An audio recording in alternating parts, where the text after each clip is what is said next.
एक ओंकार सतनाम करता पुरख निरभउ निर्वैर अकाल मूरत अजूनी सैभं गुर प्रसाद। वाहिगुरू जी का खालसा वाहिगुरू जी की फतेह। सरदार कुलबीर सिंह जी कौड़ा जी की रचना ते सिख भी निकलिया गया। भाग 11वां। ਉਹਨਾਂ ਦਾ ਇਹ ਧਰਮ ਪਰਿਵਰਤਨ ਬਿਲਕੁਲ ਉਦਾਂ ਹੀ ਹੈ ਜਿਵੇਂ ਕੋਈ ਸਿੱਖ ਕਮਿਊਨਿਸਟ ਵਿਚਾਰਧਾਰਾ ਅਪਣਾ ਲਵੇ ਤਾਂ ਉਸ ਦੀ ਪਿੰਡ ਜਾਂ ਪਿੰਡਾਂ ਵਿੱਚ ਬੜੀ ਭੰਡੀ ਹੁੰਦੀ ਹੈ। ਅਖੇ ਸੁਣਿਆ ਫਲਾਣਾ ਕਮਿਊਨਿਸਟ ਹੋ ਗਿਆ ਹੈ। ਬਾਲਮੀਕੀਆਂ ਵਿੱਚੋਂ ਹੀ ਈਸਾਈ ਜ਼ਿਆਦਾ ਬਣੇ ਹਨ। ਦੂਜੀਆਂ ਦਲਿਤ ਜਾਤਾਂ ਜਿਵੇਂ ਰਵਿਦਾਸੀਆਂ ਵਿੱਚੋਂ ਨਹੀਂ। ਕਦੀ ਘੱਟ ਹੀ ਸੁਣਿਆ ਹੈ ਬਲਕਿ ਕਦੀ ਨਹੀਂ ਸੁਣਿਆ ਕਿ ਮੁਸਲਮਾਨ ਨੇ ਕਿਸੇ ਹਿੰਦੀ ਨੂੰ ਜਾਂ ਕਿਸੇ ਹਿੰਦੂ ਨੂੰ ਆਪਣੀ ਬੇੜੀ ਦਿੱਤੀ ਹੋਵੇ। ਜੇ ਦਿੱਤੀ ਵੀ ਹੋਵੇਗੀ ਤਾਂ ਪਹਿਲਾਂ ਉਸ ਨੂੰ ਆਪਣੇ ਦੀਨ ਵਿੱਚ ਲਿਆ ਕੇ ਮੁਸਲਮਾਨ ਬਣਾ ਕੇ ਫੇਰ ਹੀ ਦਿੱਤੀ ਹੋਵੇਗੀ। ਅੱਜ ਤੱਕ ਇੱਕ ਵੀ ਐਸਾ ਕੇਸ ਨਹੀਂ ਵੇਖਿਆ ਜਿੱਥੇ ਹਿੰਦੂ ਦੇ ਘਰ ਮੁਸਲਮਾਨੀ ਵਸਦੀ ਹੋਵੇ। ਪਰ ਇਤਿਹਾਸ ਭਰਿਆ ਪਿਆ ਹੈ ਕਿ ਹਿੰਦੂਆਂ ਨੇ ਕਈਆਂ ਮੁਸਲਮਾਨਾਂ ਨੂੰ ਬਗੈਰ ਹਿੰਦੂ ਬਣਾਏ ਆਪਣੀਆਂ ਬੇਟੀਆਂ ਦਿੱਤੀਆਂ। ਅਕਬਰ ਦੇ ਘਰ ਹਿੰਦੂ ਰਾਣੀ ਜੋਧਾਬਾਈ ਜਿਸ ਵਿੱਚੋਂ ਸਲੀਮ ਪੈਦਾ ਹੋਇਆ ਜੋ ਜਹਾਂਗੀਰ ਦੇ ਨਾਂ ਨਾਲ ਬਾਦਸ਼ਾਹ ਬਣਿਆ, ਰਾਜਪੂਤ ਰਾਜਾ ਮਾਨ ਸਿੰਘ ਦੀ ਸਗੀ ਭੈਣ ਸੀ। ਹਿੰਦੂ ਇਸੇ ਕਰਕੇ ਹੀ ਅਕਬਰ ਦੀਆਂ ਸਿਫਤਾਂ ਕਰਦੇ ਨਹੀਂ ਥੱਕਦੇ ਕਿ ਉਹ ਇੱਕ ਵਾਰ ਮਾਤਾ ਦੇ ਦਰਸ਼ਨ ਕਰਨ ਗਿਆ ਸੀ ਤੇ ਉੱਥੇ ਜਾ ਕੇ ਉਸਨੇ ਮਾਤਾ ਦੇ ਦਰਬਾਰ ਵਿੱਚ ਛਤਰ ਝੁਲਾਇਆ ਸੀ। ਇਸ ਤਰ੍ਹਾਂ ਦਾ ਸਿੱਖਾਂ ਦੇ ਲੀਡਰ ਸਰਦਾਰ ਸੁਰਜੀਤ ਸਿੰਘ ਬਰਨਾਲਾ ਤੇ ਪ੍ਰਕਾਸ਼ ਸਿੰਘ ਬਾਦਲ ਕਈ ਵਾਰ ਦੇਵੀ ਦਰਸ਼ਨਾਂ ਨੂੰ ਗਏ ਹਨ। ਸਗੋਂ ਬਾਦਲ ਨੇ ਤਾਂ ਤਾਂਤਰਿਕ ਚੰਦਰਾ ਸਵਾਮੀ ਕੋਲੋਂ ਹਵਨ ਯੱਗ ਵੀ ਕਰਵਾਏ ਹਨ। ਕਹਿੰਦੇ ਹਨ ਰਾਜ ਦਾ ਤਿਰਸਕਾਰਿਆ ਬਾਗੀ, ਸਮਾਜ ਦਾ ਤਿਰਸਕਾਰਿਆ ਫਿਲਾਸਫਰ ਤੇ ਪਰਿਵਾਰ ਦਾ ਤਿਰਸਕਾਰਿਆ ਸਾਧ ਬਣਦਾ ਹੈ। ਪਿੰਡਾਂ ਦਾ ਸਮਾਜ ਇਹਨਾਂ ਤਿੰਨਾਂ ਗੱਲਾਂ ਦਾ ਹੀ ਸਾਹਮਣਾ ਕਰਦਾ ਹੈ। ਸ਼ਹਿਰੀ ਸਿੱਖ ਬ੍ਰਾਹਮਣ ਅੱਗੇ ਕਦੇ ਨਹੀਂ ਅੜਿਆ, ਨਾ ਹੀ ਅੜਨਾ ਉਸ ਦੇ ਸੁਭਾਅ ਵਿੱਚ ਹੈ। ਪਰ ਜੱਟ ਤੇ ਪੇਂਡੂ ਸਿੱਖ ਬਹੁਤ ਵਾਰ ਬ੍ਰਾਹਮਣ ਅੱਗੇ ਅੜਿਆ ਹੈ। ਜੱਟ ਦਾ ਜ਼ਿੰਦਗੀ ਦਾ ਤਜਰਬਾ ਵੀ ਸ਼ਹਿਰੀ ਸਿੱਖ ਦੇ ਮੁਕਾਬਲੇ ਬੜਾ ਕੁਰਖਤ ਹੈ।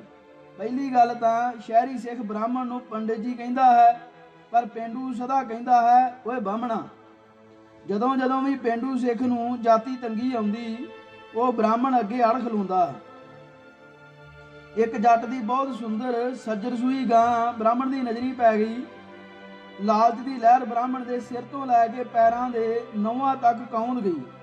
ਆਪ ਮੁਹਾਰੇ ਹੀ ਜੱਟ ਨੂੰ ਸੰਬੋਧਨ ਕਰਕੇ ਪੰਡਿਤ ਜੀ ਨੇ ਕਿਹਾ, ਜਜਮਾਨ ਇਹ ਮੈਂ ਕੀ ਵੇਖ ਰਿਹਾ ਹਾਂ? ਤੇਰੇ ਪਿਤਾ ਜੀ ਤਾਂ ਅੱਧ ਵਿੱਚ ਹੀ ਫਸੇ ਬੈਠੇ ਹਨ, ਨਾ ਸਵਰਗ ਤੇ ਨਾ ਨਰਕ। ਕਿੰਨਾ ਕੁ ਚਿਰ ਤੇਰਾ ਬਾਪੂ ਅੱਧ ਵਿੱਚ ਪੁੱਠਾ ਲਟਕਿਆ ਰਹੂ? ਜੱਟ ਦੇ ਪਿਓ ਦਾ ਮਾਮਲਾ ਸੀ। ਬੜਾ ਫਿਕਰਮੰਦ ਹੋ ਕੇ ਪੁੱਛਿਆ, ਪੰਡਿਤ ਜੀ ਕੋਈ ਉਪਾਅ? ਬ੍ਰਾਹਮਣ ਨੇ ਟੇਵੇ ਟੂਏ ਲਾ ਕੇ ਕਿਹਾ, ਸੱਜਰ ਸੂਈ ਗਾਂ ਦੀ ਪੂਛ ਵੜ ਕੇ ਉਹ ਸਿੱਧਾ ਸਵਰਗ ਵਿੱਚ ਪ੍ਰਵੇਸ਼ ਕਰ ਸਕਦਾ ਹੈ। ਹੁਣ ਪਿਓ ਨਾਲੋਂ ਕੀ ਚੰਗਾ ਸੀ? ਨਾ ਚਾਹੁੰਦਿਆਂ ਵੀ ਜੱਟ ਨੇ ਹੱਥੀਂ ਖੋਲ ਕੇ ਵੱਛੀ ਸਮੇਤ ਗਾਂ ਪੰਡਿਤ ਨੂੰ ਫੜਾ ਦਿੱਤੀ। ਸਾਰੀ ਰਾਤ ਜੱਟ ਨੂੰ ਨੀਂਦ ਨਾ ਆਵੇ। ਮਸਾਂ ਘਰ ਲਵੇਰਾ ਆਇਆ ਸੀ। ਦੁੱਧ ਦੀ ਛਿੱਟ ਪੀਆ ਕਰਦੇ ਨਿਆਣੇ ਵੀ ਦੁੱਧ ਨੂੰ ਤਰਸ ਗਏ ਹਨ। ਸਾਲਾ ਬਾਹਮਣ ਗਾਂ ਲੈ ਗਿਆ।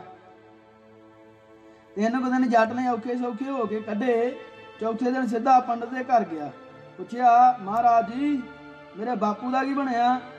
ਜਜਮਾਨ ਉਹਦੇ ਉਦਣ ਹੀ ਗਾਂ ਦੀ ਪੂਛ ਫੜ ਕੇ ਸਵਰਗ ਅੰਦਰ ਪਹੁੰਚ ਗਿਆ ਸੀ। ਅੱਛਾ, ਤੇ ਫੇਰ ਤੂੰ ਮਾਂ ਨੂੰ ਇੱਥੇ ਕਾਹਨੂੰ ਬੰਨਿਆ ਸੀ? ਗਾਂ ਦਾ ਰੱਸਾ ਖੋਲ ਕੇ ਜੱਟ ਆ ਗਿਆ।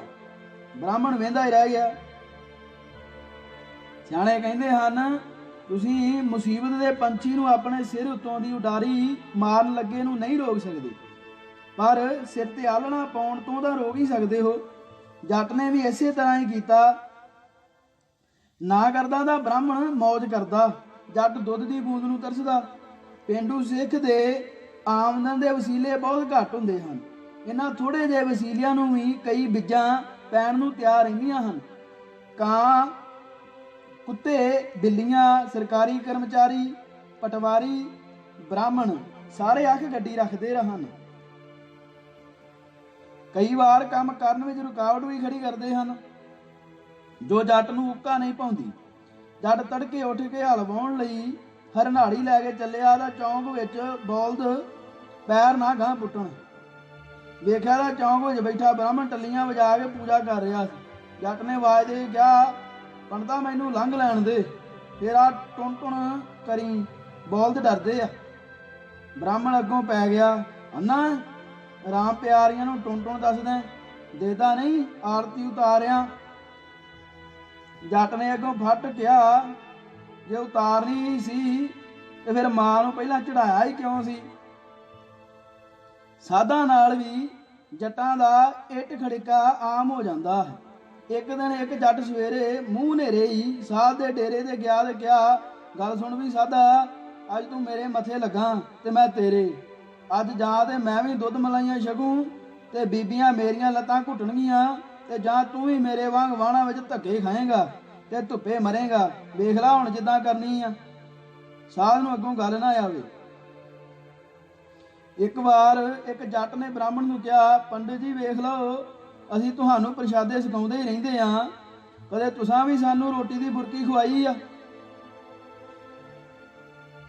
ਪੰਡਤ ਨੇ ਸੋਚਿਆ, ਚਲੋ ਇਹ ਤਾਂ ਸ਼ਿਸ਼ਟਾਚਾਰ ਦੀ ਗੱਲ ਹੈ, ਅੱਜ ਇਹਨੂੰ ਰੋਟੀ ਖਵਾ ਦਿੰਦੇ ਆ, ਭਲਕੇ ਮੱਕੀ ਦੀਆਂ 2 ਬੋਰੀਆਂ ਚੁੱਕ ਲਿਆਵਾਂਗੇ, ਫਾਇਦਾ ਹੀ ਹੋਊ ਇਹਨੂੰ ਰੋਟੀ ਖਵਾਉਣ ਦਾ। ਤੇ ਇਹ ਸੋਚ ਕੇ ਪੰਡਤ ਨੇ ਜੱਟ ਨੂੰ ਦੁਪਹਿਰ ਦੀ ਰੋਟੀ ਖਾਣ ਦਾ ਸੱਦਾ ਦੇ ਦਿੱਤਾ। ਜੱਟ ਰੋਟੀ ਖਾਣ ਲੱਗ ਪਿਆ, ਪੰਤਾਲੀ ਪਕਾਈ ਜਾਵੇ ਤੇ ਬ੍ਰਾਹਮਣ ਲਿਆ ਲਿਆ ਰੱਖੀ ਜਾਵੇ।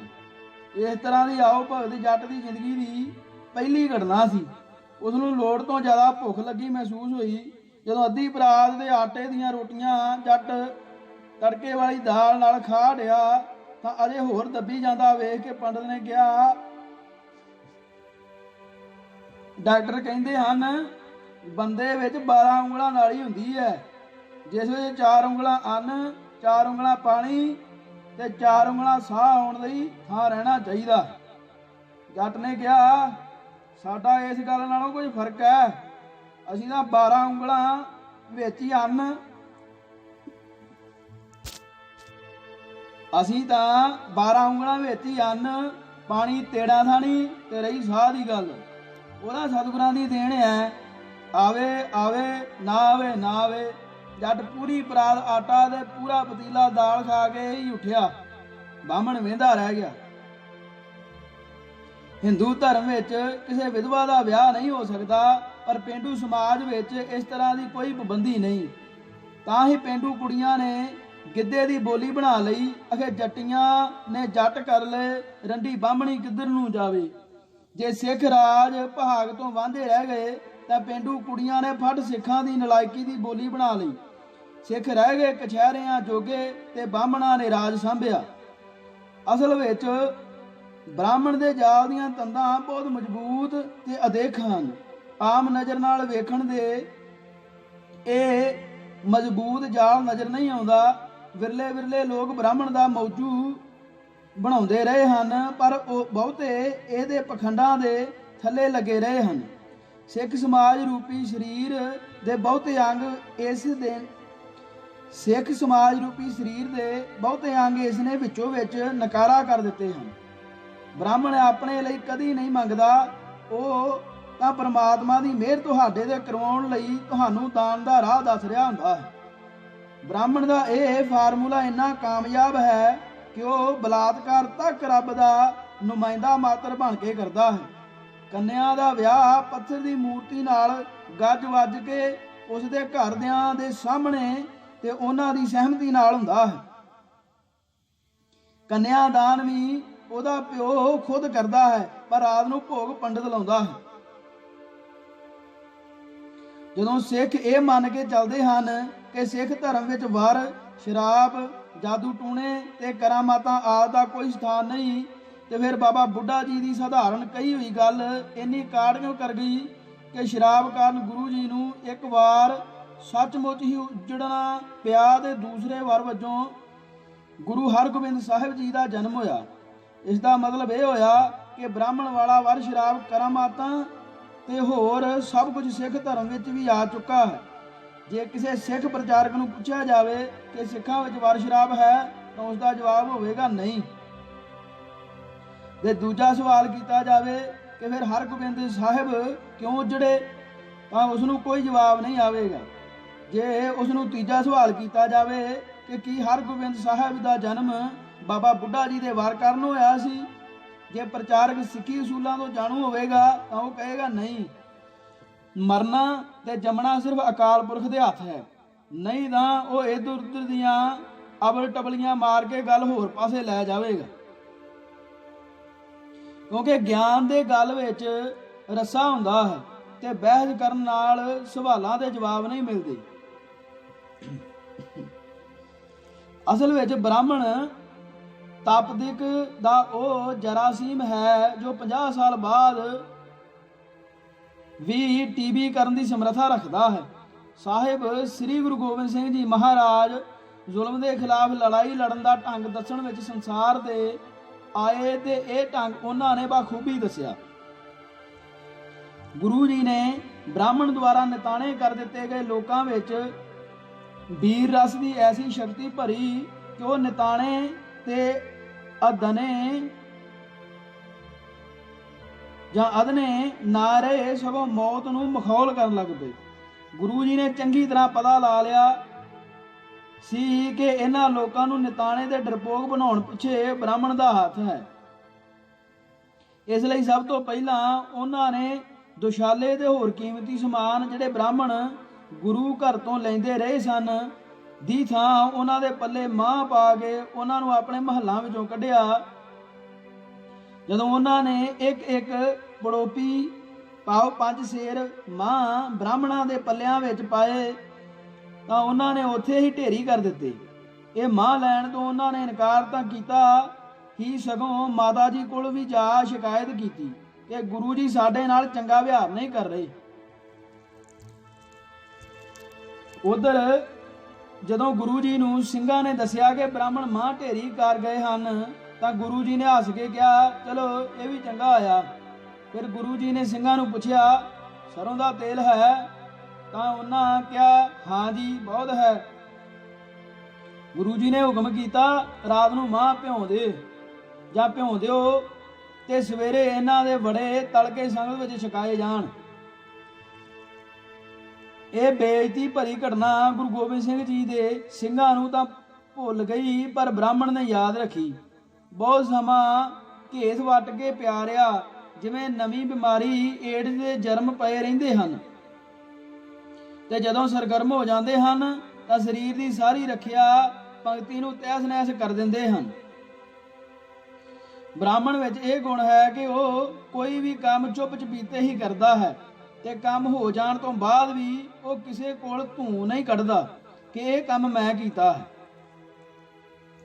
ਜਿਵੇਂ ਮੁਰਗੀ ਇੱਕ ਆਂਡਾ ਦਿੰਦੀ ਹੈ ਤੇ ਉੱਚੀ ਉੱਚੀ ਕੜਾਂ ਕੜਾਂ ਕਰਕੇ ਕਈ ਘਰਾਂ ਵਿੱਚ ਸੁਣਾ ਦਿੰਦੀ ਹੈ ਕਿ ਮੈਂ ਆਂਡਾ ਦਿੱਤਾ ਹੈ। ਮੂਰਖ ਤੇ ਬੇਵਕੂਫ ਕੌਮਾਂ ਇਸੇ ਤਰ੍ਹਾਂ ਹੀ ਕਰਦੀਆਂ ਹਨ। ਮੱਛੀ ਪਾਣੀ ਵਿੱਚ ਹਜ਼ਾਰਾਂ ਆਂਡੇ ਦਿੰਦੀ ਹੈ ਪਰ ਕਿਸੇ ਨੂੰ ਕੰਨੋ ਕੰਨ ਖਬਰ ਨਹੀਂ ਹੁੰਦੀ। ਬਸ ਇਹੀ ਕੰਮ ਕਰਨ ਦਾ ਤਰੀਕਾ ਬ੍ਰਾਹਮਣ ਦਾ ਹੈ। ਉਸਨੇ ਕਈ ਧਰਮਾਂ ਦੇ ਗ੍ਰੰਥਾਂ ਵਿੱਚ ਰਲਾ ਪਾਇਆ ਪਰ ਕਿਸੇ ਨੂੰ ਵੀ ਪਤਾ ਨਾ ਲੱਗਾ। ਅੰਦਰ ਹੀ ਅੰਦਰ ਬ੍ਰਾਹਮਣ ਨੇ ਐਸਾ ਸਾਹਿਤ ਰਚਿਆ ਜਿਹੜਾ ਐਟਮ ਬੰਬ ਬਣ ਕੇ ਹੁਣ ਸਿੱਖਾਂ ਵਿੱਚ ਚੱਲਿਆ ਹੈ ਜਾਂ ਚੱਲਿਆ ਹੈ, ਅਗਾਂਹ ਹੋਰ ਵੀ ਚੱਲੇਗਾ। ਬ੍ਰਾਹਮਣ ਦਾ ਜਾਨਸ਼ੀਨ ਰਾਸ਼ਟਰੀ ਸਿੱਖ ਸੰਗਤ ਦੇ ਰੂਪ ਵਿੱਚ ਹੁਣ ਸਿੱਖਾਂ ਸਾਹਮਣੇ ਰੂਬਰੂ ਹੋਇਆ ਹੈ। ਬ੍ਰਾਹਮਣ ਦਾ ਤਿਆਰ ਕੀਤਾ ਹੋਇਆ ਸਾਰਾ ਅਸਲਾ ਹੁਣ ਵਾਰੀ-ਵਾਰੀ ਦਾਗਿਆ ਜਾਵੇਗਾ। ਇਸ ਕੰਮ ਵਿੱਚ ਪੰਜਾਬ ਤੇ ਪੰਜਾਬੋਂ ਬਾਹਰ ਰਹਿੰਦੇ ਸੰਤਾਂ ਦੇ ਭੇਸ ਤੇ ਮੂੰਹ ਮੁਹਾਂਦਰੇ ਵਾਲੇ ਡੇਰੇਦਾਰ ਸਾਧ ਵੀ ਹੱਥ ਵਟਾਉਣਗੇ। ਨਾਨਕ ਸਰੀਏ ਗੁਰਦੁਆਰਿਆਂ ਵਿੱਚ 10ਵੇਂ ਗੁਰੂ ਦਾ ਬਖਸ਼ਿਆ ਨਿਸ਼ਾਨ ਸਾਹਿਬ ਤਾਂ ਲਾਉਂਦੇ ਹੀ ਨਹੀਂ ਤੇ ਨਾ ਹੀ ਲੰਗਰ ਦੀ ਪ੍ਰਥਾ ਵਿੱਚ ਯਕੀਨ ਕਰਦੇ ਹਨ, ਪਰ 10ਵੇਂ ਗੁਰੂ ਦਾ ਹੱਥ ਵਿੱਚ ਬਾਜ ਫੜਿਆ ਤੇ ਕਲਗੀ ਲੱਗਾ ਘੋੜੇ ਦੇ ਸਵਾਰ ਦਾ ਬੁੱਤ ਬਣਾਉਂਦੇ ਹਨ ਤੇ ਫਿਰ ਰੌਲਾ ਪੈ ਜਾਣ ਦੇ ਬੁੱਤ ਤੋੜਦੇ ਨਹੀਂ, ਸਗੋਂ ਸ਼ਰਧਾ ਨਾਲ ਜਲ ਪ੍ਰਵਾਹ ਕਰਦੇ ਹਨ। ਇਹ ਜਲ ਪ੍ਰਵਾਹ ਕਰਨ ਦਾ ਨੁਸਖਾ ਵੀ ਕਾਇਮ ਮੁਕਾਮ ਜਥੇਦਾਰ ਅਕਾਲ ਤਖਤ, ਜਿਸ ਨੂੰ ਸਰਕਾਰ ਨੇ ਇਹੋ ਜਿਹੇ ਕੰਮਾਂ ਲਈ ਹੀ इस अहुदे ते बिठाया है ने दसिया है। जिस तख्त तो लोग उम्मीद करते सन कि दोषी साध नूं अकाल तख्त ते तलब करके सजा लगेगी, ते यह सजा इबरतनाक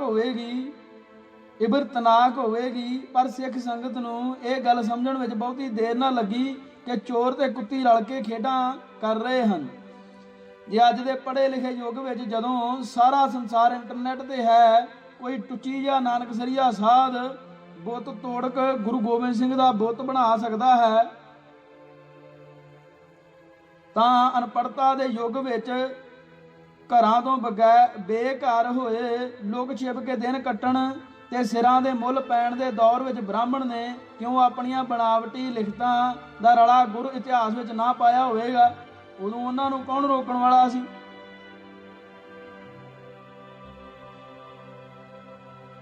दसम ग्रंथ नां दी विवादिक पुस्तक बारे कई लली छली विद्वान ये भी कहते हैं कि गुरु जी अपने पुत्रां वर्गे खालसा पंथ नूं सारियां बरीकियां समझाउणियां चाहुंदे सन। इसे लई ही चरित्रोपख्यान भी लिख दिता तां कि पुत्रां वर्गा पंथ सारी गल समझ जावे। ये किन्नी हासोहीणी गल है। सिख समाज विच रोज़ मुंडे दे कुड़ियां दे विआह हुंदे हन। विआह दे समागम कई दिन पहलां ही शुरू हो जाते हैं। फिर क्यों नहीं कुड़ी नूं मेहंदी लाउण तो पहलां ते मुंडे नूं सिहरा बन्नण तो पहलां चरित्रोपख्यान पढ़ाया जाता जां सुणाया जाता, तां कि वह किते जिंदगी दे जरूरी ज्ञान तो वांझे ते अणजाण रह के धोखा ना खा जाण। गूंगा पहलवान बड़ा मशहूर पहलवान होया है। आम तौर ते गूंगा वो हुंदा है जिहड़ा बोला भी होवे, सिर्फ इशारियां ते ही जिंदगी कटदा गूंगा पहलवान आम पहलवानां तो पहलवानी विच बहुत अगे लंघ गया। वो बहुत खांदा, बहुत कसरत करदा ते फिर दूजे पहलवान तो जित जांदा। कहंदे हन उस नूं इन्ना चरब चढ़ गया कि उसका शरीर फुटण लग पिया। हकीमां ने सलाह दी कि इसका विआह होना जरूरी है। एडे बेसुरे दे मोटे पहलवान नूं कोई कुड़ी किवें दे सकदा सी। फिर उसकी सगी मासी अगे आई अते अपनी कुड़ी का निकाह उस नाल करवाया। गूंगे नूं ना बोलना आवे ना कुछ सुने, पर कुदरत ने ऐसे असूल बनाए हैं जिवें मच्छी के बच्चे नूं तैरना ते गां दे बच्चे नूं मां दे थणा दा दुध पीना कौन सिखाउंदा है। गूंगे पहलवान ने हथ दे इशारे कर करके अपनी पत्नी नूं अपने मंजे ते आउण लई कहा, पर नारी लज्जा भी एक कुदरती असूल है। वह इस असूल की उलंघना करके ना आई। गूंगे पहलवान की मर्दानगी ने भी उसनूं अपनी पत्नी के मंजे ते जाण तो रोकिया। फिर गूंगे ने अपने नाल दे मंजे ते पई पत्नी वाल सज्जी लत्त वधाई ते उस दे पतले लक थले अपना पैर अड़ा के लत्त उतां चुक के इस तरह अडोल अपने मंजे ते लिया सुटिया। यह उसकी गृहस्थी की पहली शुरुआत सी कि उसने दसम ग्रंथ पढ़िया सी। ये सारियां गल्लां कुदरती वरतारे हैं। ये सिखाउण की लोड़ नहीं पैंदी। चिड़ियां दे कावां दे बच्चियां नूं उड्डणा कौन सिखाउंदा है। हर औरत इक्को जही हुंदी है, हर मर्द इक्को जिहा हुंदा है। जात धर्म शहरी पेंडू जंगली कोई फर्क नहीं हुंदा। सब कुछ कुदरत ने एक असूल के तहत बनाया है। कुत्ता भावें भारत का होवे अमरीका या इंग्लैंड का, लत्त चुक के ही मूतदा है। फिर एक सूबे की रहनी ਜਾਂ ਰਹਿਣ वाली तखानी ते जट्टी दे इश्क विच की फर्क हो सकता है। जिवें दसम ग्रंथ च लिखिया है, इश्क तखानी दा, इश्क जट्टी दा, इश्क फलानी दा, इश्क ढींगड़ी दा, इश्क तां इश्क है। यूरोप दे ते अमरीका विच काम विद्या पढ़ाई जाती है, पर की उन्हां ने दसम ग्रंथ पढ़ के ऐसा किया है। जिहड़े सिख ये कहते हैं कि गुरु जी ने अपने सिखां नूं जागरूक कर लई ये लिखिया है, ये गल मन्नणयोग नहीं। गुरु जी दीवान लाउंदे सन। दीवानां विच ये गल अपने सिखां नूं समझा सकदे सन। जाली नोट छापण वाले ऐसे तरीके नाल जाली नोट छापदे हन कि कई बार बैंक वाले भी धोखा खा जाते हैं। अजे हुणे जे ही गांधी की फोटो वाले 500 रुपए दे ਜਾਲੀ ਨੋਟ ਛਪੇ ਸਨ ਜੋ ਧੜੱਲੇ ਨਾਲ ਪੂਰੇ ਭਾਰਤ ਵਿੱਚ ਚੱਲਦੇ ਰਹੇ। ਬੈਂਕਾਂ ਵਾਲੇ ਵੀ ਅਸਲੀ ਨਕਲੀ ਦਾ ਧੋਖਾ ਖਾ ਜਾਂਦੇ ਸਨ। ਅਖੀਰ ਸਰਕਾਰ ਨੂੰ ਨੋਟਾਂ ਦੀਆਂ ਕਈ ਸੀਰੀਜ਼ ਭਾਵ ਲੜੀਆਂ ਬੰਦ ਕਰਨੀਆਂ ਪਈਆਂ। ਜੇ ਅੱਜ ਕੱਲ੍ਹ ਦੇ ਯੁੱਗ ਵਿੱਚ ਜਾਲੀ ਨੋਟ ਬਣ ਸਕਦੇ ਹਨ ਤਾਂ ਜਾਲੀ ਸਾਹਿਤ ਛਾਪਣ ਵਿੱਚ ਕੀ ਦਿੱਕਤ ਸੀ। ਖਾਸ ਕਰਕੇ ਅਨਪੜ੍ਹਤਾ ਦੇ ਯੁੱਗ ਵਿੱਚ ਰੋਕਣ ਵਾਲਾ ਕੌਣ ਸੀ। ਪਰ ਫਿਰ ਵੀ ਸਿੱਖ ਇਹ ਗੱਲ ਮੰਨਣ ਨੂੰ ਤਿਆਰ ਨਹੀਂ। ਕਈ ਸੱਜਣ ਪੁਰਸ਼ ਕਹਿੰਦੇ ਹਨ ਕਿ ਪੜ੍ਹੇ ਲਿਖੇ ਤੇ ਵਿਦਵਾਨ ਸਿੱਖ ਵੀ ਮੰਨਦੇ ਹਨ ਕਿ ਦਸਮ ਗ੍ਰੰਥ ਗੁਰੂ ਜੀ ਨੇ ਹੀ ਲਿਖਿਆ ਹੈ। ਭਾਰਤ ਵਿੱਚ ਸਤੀ ਪ੍ਰਥਾ ਪ੍ਰਚਲਿਤ ਸੀ, ਉਸ ਨੂੰ ਵੀ ਬੜੇ ਬੜੇ ਵਿਦਵਾਨਾਂ ਨੇ ਪੜ੍ਹਿਆ ਲਿਖਿਆ ਦੀ ਸਰਪ੍ਰਸਤੀ ਹਾਸਲ ਸੀ, ਪਰ ਅੰਗਰੇਜ਼ਾਂ ਨੇ ਝੱਟ ਪਾਬੰਦੀ ਲਾ ਦਿੱਤੀ। ਪਾਗਲ ਸੋਚ ਤਾਂ ਕਿਸੇ ਦੀ ਵੀ ਹੋ ਸਕਦੀ ਹੈ ਕਿ ਪੜ੍ਹੇ ਲਿਖੇ ਲੋਕ ਪਾਗਲ ਨਹੀਂ ਹੁੰਦੇ। ਪਾਗਲ ਦਾ ਇਲਾਜ ਕਰਵਾਇਆ ਜਾਂਦਾ ਹੈ। ਉਹਨਾਂ ਦੀਆਂ ਪਾਗਲਪਣ ਵਿੱਚ ਕਹੀਆਂ ਹੋਈਆਂ ਗੱਲਾਂ ਨੂੰ ਦੂਸਰੇ ਲੋਕਾਂ ਤੇ ਲਾਗੂ ਕਰਨਾ ਠੀਕ ਨਹੀਂ।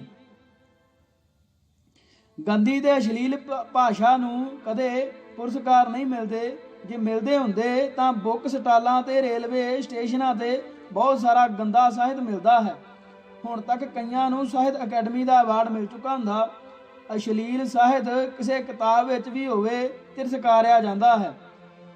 ਦਸਮ ਗ੍ਰੰਥ ਦੇ ਤ੍ਰਿਏ ਚਰਿੱਤਰ ਨੂੰ ਵੀ ਸਾਹਿਤ ਦਾ ਦਰਜਾ ਨਹੀਂ ਦਿੱਤਾ ਜਾ ਸਕਦਾ, ਪਰ ਡਾਕਟਰ ਤੇ ਹੋਰ ਵਿਦਵਾਨ ਵਿਦਵਤਾ ਕਰਕੇ ਨਹੀਂ, ਲਾਲਚ ਕਰਕੇ ਇਸ ਦੀ ਸਿਫਤ ਦੇ ਪੁਲ ਬਣਦੇ ਹਨ। ਜੇ ਇਹ ਜ਼ਰੂਰੀ ਹੋਵੇ ਤਾਂ ਹਰ ਮਾਂ ਪਿਓ ਇਸ ਦੀ ਸਿੱਖਿਆ ਦੇਵੇ। ਜਿਸ ਨੋਟ ਤੇ ਜਾਲੀ ਹੋਣ ਦਾ ਸ਼ੱਕ ਹੋਵੇ ਉਸ ਨੂੰ ਕੋਈ ਮੂੰਹ ਨਹੀਂ ਲਾਉਂਦਾ, ਪਰ ਜਿਹੜੀਆਂ ਸਿੱਖ ਲਿਖਤਾਂ ਇੰਨੀਆਂ ਸ਼ੱਕੀ ਹਨ ਕਿ ਇਹਨਾਂ ਤੇ ਇਤਬਾਰ ਕਰਨ ਦਾ ਸਵਾਲ ਹੀ ਪੈਦਾ ਨਹੀਂ ਹੁੰਦਾ, ਉਹ ਵੀ ਸਿੱਖਾਂ ਨੇ ਮਰੇ ਹੋਏ ਬਾਂਦਰ ਦੇ ਬੱਚੇ ਵਾਂਗ ਢਿੱਡ ਨਾਲ ਕਿਉਂ ਲਾਈਆਂ ਹੋਈਆਂ ਹਨ। ਕਹਿੰਦੇ ਹਨ ਕਿ ਬਾਂਦਰੀ ਆਪਣੇ ਮਰੇ ਹੋਏ ਬੱਚੇ ਨੂੰ ਕਦੀ ਨਹੀਂ ਛੱਡਦੀ, ਇੱਕ ਹੱਥ ਨਾਲ ਫੜ ਕੇ ਚੰਬੇੜੀ ਫਿਰਦੀ ਹੈ। ਪਰ ਇੱਕ ਕ੍ਰਾਂਤੀ ਹੁੰਦੀ ਹੈ ਜਦੋਂ ਕੋਈ ਅਖੜ ਤੇ ਕ੍ਰਾਂਤੀਕਾਰੀ ਬਾਂਦਰ ਉਸ ਬਾਂਦਰੀ ਦੇ ਬੱਚੇ ਨੂੰ ਆਪਣੀ ਬੁੱਧੀ ਅਨੁਸਾਰ ਵਾਧੂ ਸਮਝਦਾ ਹੈ ਤਾਂ ਉਸ ਦਾ ਦਿਮਾਗ ਉਸ ਨੂੰ ਰੱਦ ਕਰ ਦਿੰਦਾ ਹੈ ਤੇ ਉਹ ਉਸ ਮਰੇ ਹੋਏ ਸੁੱਕੇ ਬੱਚੇ ਨੂੰ ਬਾਂਦਰੀ ਦੇ ਵਿਰੋਧ ਦੇ ਬਾਵਜੂਦ ਵਗਾ ਕੇ ਪਰਾਂ ਮਾਰਦਾ ਹੈ। ਬਸ ਇੱਥੇ ਹੀ ਕ੍ਰਿਸ਼ਮਾ ਹੋ ਜਾਂਦਾ ਹੈ। ਬਾਂਦਰੀ ਵੀ ਆਪਣੀ ਭੁੱਲ ਸਮਝ ਜਾਂਦੀ ਹੈ ਤੇ ਉਸ ਮਰੇ ਹੋਏ ਬੱਚੇ ਨੂੰ ਭੁੱਲ ਕੇ ਨਵੀਂ ਜ਼ਿੰਦਗੀ ਜੀਂਦੀ ਹੈ। ਫਿਰ ਉਹ ਉਸ ਡਿੱਗੇ ਹੋਏ ਸੁੱਕੇ ਮਰੇ ਬੱਚੇ ਨੂੰ ਮੁੜ ਕੇ ਨਹੀਂ ਚੁੱਕਦੀ। ਪਰ ਸਿੱਖਾਂ ਦੀ ਬਦਕਿਸਮਤੀ ਕਿ ਉਹ ਬ੍ਰਾਹਮਣ ਦੁਆਰਾ ਪਾਏ ਹੋਏ ਰਲੇ ਵਾਲੇ ਸਾਹਿਤ ਨੂੰ ਅਸਲੀ ਨਾਲੋਂ ਵੱਖਰਾ ਨਹੀਂ ਕਰ ਸਕੇ। ਬਸ ਹਿੰਦੂ ਅਜਗਰ ਦੁਆਰਾ ਨਿਕਲੇ ਜਾਣ ਦਾ ਸਭ ਤੋਂ ਵੱਡਾ ਕਾਰਨ ਇਹੀ ਬਣਿਆ ਹੈ। ਪਰ ਇੱਥੇ ਤਾਂ ਇਸ ਸਾਹਿਤ ਦੇ ਆਧਾਰ ਤੇ ਹੇਮਕੁੰਟ ਵਰਗਾ ਤੀਰਥ ਸਥਾਨ ਵੀ ਬਣ ਚੁੱਕਾ ਹੈ। ਬ੍ਰਾਹਮਣ ਦੀ ਚਾਲ ਸਫਲ ਹੋ ਚੁੱਕੀ ਹੈ। ਰਾਸ਼ਟਰੀ ਸਿੱਖ ਸੰਗਤ ਹੁਣ ਦਸਮ ਗ੍ਰੰਥ ਨੂੰ 4 ਭਾਸ਼ਾਵਾਂ ਵਿੱਚ ਛਪਵਾ ਕੇ ਦੇਸ਼ ਵਿਦੇਸ਼ ਵਿੱਚ ਵੰਡਣ ਦੇ ਆਹਰ ਵਿੱਚ ਹੈ। ਸਮਝੋ ਗਿਆਨ ਦਾ ਪ੍ਰਕਾਸ਼ ਘਰ ਘਰ ਪਹੁੰਚਣ ਵਾਲਾ ਹੈ। ਸਿੱਖ ਗਿਆਨ ਲੈਣ ਵਾਲੇ ਬਣ ਉਹਨਾਂ ਨੇ ਤਾਂ ਇਹ ਗਿਆਨ ਵੰਡਣ ਲਈ ਹੀ ਤਿਆਰ ਕੀਤਾ ਹੈ। ਥੱਲੇ ਇੱਕ ਨਮੂਨਾ ਦਿੱਤਾ ਗਿਆ ਹੈ ਜਿਸ ਤੋਂ ਉਪਰੋਕਤ ਗੱਲ ਛੇਤੀ ਸਮਝ ਆਵੇਗੀ। ਜੋ ਬ੍ਰਾਹਮਣ ਗੁਰੂ ਨਾਨਕ ਦੇ ਚਰਿੱਤਰ ਤੇ ਚਿੱਕੜ ਸੁੱਟਣੋਂ ਨਹੀਂ ਹਟਿਆ ਤਾਂ ਹੋਰ ਉਹਨੇ ਕਿਹੜੇ ਸਿੱਖ ਨੂੰ ਬਖਸ਼ਣਾ ਸੀ। ਹੇਠਾਂ ਲਿਖਿਆ ਪੜ੍ਹ ਕੇ ਵੇਖੋ ਕਿਵੇਂ ਸ਼ਰਮ ਨਾਲ ਸਿਰ ਝੁਕਦਾ ਹੈ। ਜਨਮ ਸਾਖੀ ਭਾਈ ਬਾਲਾ ਦਾ ਪਾਠ ਪ੍ਰਮਾਣੀਕਰਨ ਤੇ ਆਲੋਚਨਾਤਮਕ ਸੰਪਾਦਨ। ਖੋਜਕਾਰ ਗੁਰਬਚਨ ਕੌਰ, ਗੁਰੂ ਨਾਨਕ ਅਧਿਐਨ ਵਿਭਾਗ, ਗੁਰੂ ਨਾਨਕ ਦੇਵ ਯੂਨੀਵਰਸਿਟੀ ਅੰਮ੍ਰਿਤਸਰ ਤੇ ਨਿਗਰਾਨ ਪ੍ਰੋਫੈਸਰ ਪ੍ਰੀਤਮ ਸਿੰਘ ਮੁਖੀ, ਗੁਰੂ ਨਾਨਕ ਅਧਿਐਨ ਵਿਭਾਗ, ਗੁਰੂ ਨਾਨਕ ਦੇਵ ਯੂਨੀਵਰਸਿਟੀ ਅੰਮ੍ਰਿਤਸਰ, ਸਾਲ 1978, ਨੰਬਰ T 5681।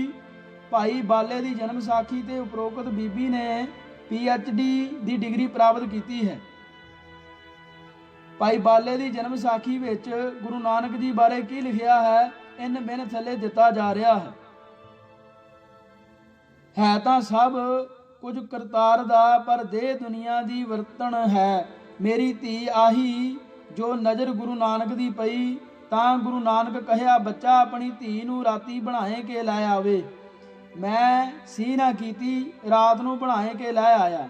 ਤਾਂ ਗੁਰੂ ਨਾਨਕ ਕਹਿਆ ਤੂੰ ਜਾ ਬੱਚਾ। ਤਾਂ ਮੈਂ ਆਖਿਆ ਜੀ ਮੈਂ ਇਸ ਤਾਈਂ ਨਾਲੇ ਲੈ ਜਾਸਾਂ। ਤਾਂ ਗੁਰੂ ਨਾਨਕ ਕਹਿਆ, ਜਾ ਬੱਚਾ ਬਹਿ ਰਹੋ ਬਾਹਰ।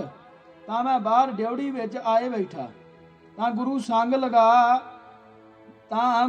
ਲੱਗਾ ਕਰਨ ਤਾਂ ਮੰਜੀ ਦੀ ਹੀ ਟੁੱਟ ਗਈ। ਤਾਂ ਗੁਰੂ ਨਾਨਕ ਆਪਣੇ ਖਿਆਲ ਵਿੱਚ, ਆਹਾ ਮੈਂ ਜਾਤਾ ਜੋ ਗੁਰੂ ਨਾਨਕ ਦੇ ਸਹਿਜ ਵਿੱਚ ਕੋ ਸਹਿਜ ਹੋਏ ਜਾਂਦਾ ਹੈ, ਤਾਂ ਮੈਂ ਉਸ ਹੀ ਦੀ ਜਗ੍ਹਾ ਆਪਣੀ ਢੂਹੀ ਦਿੱਤੀ। ਇਹ ਸਾਰੇ ਸਿੱਖਾਂ ਲਈ ਚੱਪਣੀ ਵਿੱਚ ਪਾਣੀ ਪਾ ਕੇ ਨੱਕ ਡੋਬ ਕੇ ਮਰਨ ਵਾਲੀ ਗੱਲ ਹੈ ਕਿ ਨਹੀਂ? ਇਸ ਸਾਖੀ ਅਨੁਸਾਰ ਤਾਂ ਸਿੱਖਾਂ ਦੇ ਪਹਿਲੇ ਗੁਰੂ ਜੀ ਦਾ ਚਰਿੱਤਰ ਬੜਾ ਦਾਗੀ ਸੀ। ਬ੍ਰਾਹਮਣ ਨੇ ਕਿਸ ਤਰ੍ਹਾਂ ਚਿੱਕੜ ਸੁੱਟਿਆ ਹੈ ਗੁਰੂ ਜੀ ਤੇ ਅਸੀਂ ਇਹੋ ਜਿਹੇ ਗੰਦ ਨੂੰ ਪੁਰਾਤਨ ਸਾਖੀਆਂ ਦਾ ਨਾਂ ਦੇ ਕੇ ਸਾਂਭੀ ਬੈਠੇ ਹਾਂ। 100% ਵਿਦਵਾਨ ਮੰਨਦੇ ਹਨ ਕਿ ਗੁਰੂ ਨਾਨਕ ਜੀ ਦੇ ਵੇਲੇ ਬਾਲਾ ਨਾਂ ਦਾ ਕੋਈ ਵੀ ਬੰਦਾ ਨਹੀਂ ਸੀ ਜਿਹੜਾ ਗੁਰੂ ਜੀ ਨਾਲ ਰਿਹਾ ਹੋਵੇ। ਭਾਈ ਮਰਦਾਨਾ ਹੀ ਗੁਰੂ ਜੀ ਦੇ ਨਾਲ ਰਿਹਾ ਹੈ ਤੇ ਉਹਨਾਂ ਦਾ ਇੱਕ ਸ਼ਬਦ ਵੀ ਗੁਰੂ ਗ੍ਰੰਥ ਸਾਹਿਬ ਵਿੱਚ ਦਰਜ ਹੈ। ਫਿਰ ਇਹ ਬਾਲਾ ਨਾਂ ਦਾ ਬੰਦਾ ਕਿੱਥੋਂ ਆ ਗਿਆ ਜੋ ਗੁਰੂ ਜੀ ਨੂੰ ਚੌਰ ਕਰਦਾ ਹੁੰਦਾ ਸੀ?